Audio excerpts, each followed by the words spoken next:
বিষয়টা হচ্ছে যে আমাকে সাংগঠনিক কাজে অফিসে আসতে হবে, কিন্তু প্রতিদিন যদি রাস্তা এইভাবে করে বন্ধ করে দেওয়া হয় তাতে কিন্তু দলের বদনাম হবে, মানুষের কষ্ট হবে। ঠিক আছে, এইভাবে প্রতিদিন রাস্তা বন্ধ করা যাবে না।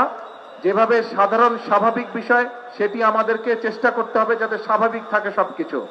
অফিসে আমি আরো আসব, কিন্তু এরকম রাস্তা বন্ধ করা যাবে না।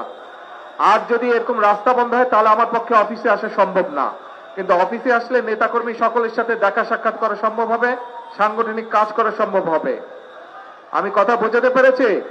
রাস্তা বন্ধ করা যাবে না। যদি আমাকে পল্টন অফিসে দেখতে চান সবাই আপনারা, তাহলে রাস্তার পরিবেশ স্বাভাবিক রাখতে হবে।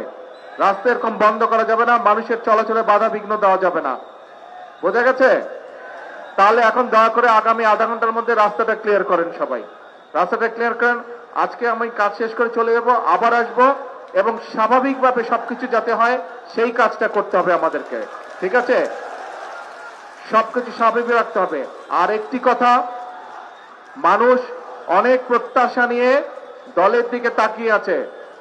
মানুষ অনেক প্রত্যাশা নিয়ে দলের দিকে তাকিয়ে আছে।